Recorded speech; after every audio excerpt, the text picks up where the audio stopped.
I found transition from the military to be quite difficult. Having been in there from the age of 16, I find it quite daunting. I didn't feel like I really belonged back where I came from. I suffered with sort of a loss of purpose and a loss of direction, but also just straightforward, felt very anxious, felt very depressed. Obviously used to being a robust soldier, and then all of a sudden you're a plumber, or it's a hard definition of change. The support that I had during or before leaving the services was quite minimal.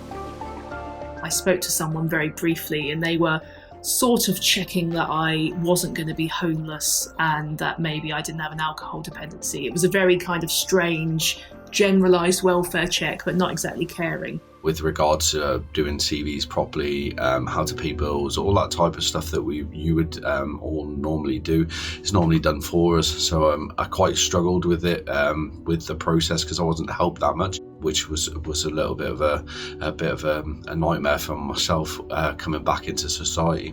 I can remember being unemployed, being on the dole, and being told by a well-meaning clerk that they had the perfect job for me. It was working in the town centre, fining people for dog fouling. You get to wear a little uniform and you get to tell people what to do. You love that.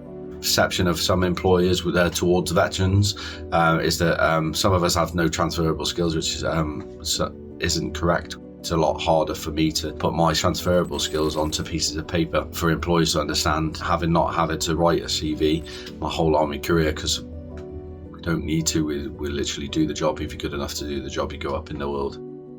These weird perceptions can pervade, all manner of interactions. Sometimes you meet people for the first time in a friendly environment and they're very hostile. I mean, at worst, I've been called a murderer, which is, a stretch.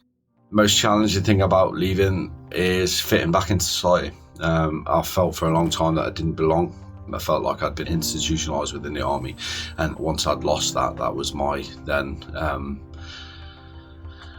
problem.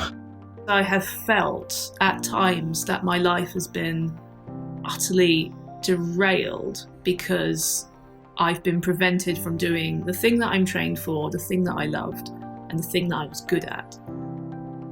You then wonder, well, what else is there? There's no point. And that can take you to some dark places. So, in short, yes, very difficult. And in long, it comes and goes, it ebbs and flows, it gets better.